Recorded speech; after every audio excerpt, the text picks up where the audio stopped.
অভিযোগ অনুসৰি DAC number থকাৰ পিছতো বহু গ্ৰাহকে গেছ লাভ কৰা নাই।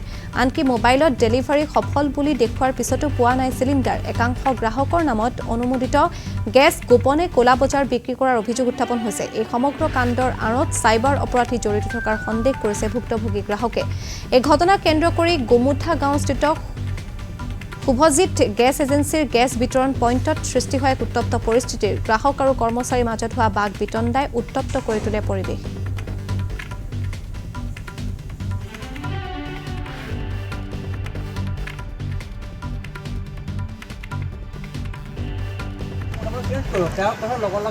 মানে আপোনাৰ কি হয় ডিএসি নম্বৰ নাহে, মোৰ ডেলিভাৰীটো আহি যায়।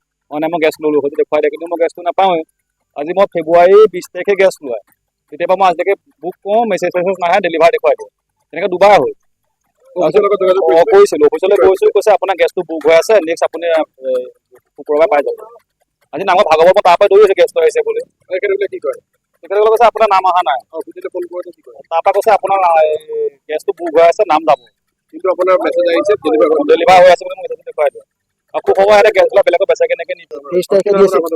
23 তাৰিখে ডিএসি নম্বৰ আহিলে, আহি পেলাইতো গেছ ইয়ালৈ অহা নাই। আজি আহিলোঁ নিবলৈ, আহোঁতে ৰিচিপ্টখন আছে, এইখন ৰিচিপ্ট আহিছে, কিন্তু গেছ নিদিয়ে, অলৰেডি গেছ বোলে লৈ গ'ল। ডেলিভাৰী নিলে বুলি কৈছে। এতিয়া এজেঞ্চিয়ে কৈছে নাই দিয়া, কাকো নাই দিয়া ডিএসি নম্বৰ। মোৰ মানে আপোনাৰ কি হয় ডিএসি নম্বৰ নাহে, মোৰ ডেলিভাৰীটো আহি যায়। মানে মই গেছ ল'লোঁ, হয়তো দেখুৱাই দিয়ে, কিন্তু মই গেছটো নাপাওঁৱেই। আজি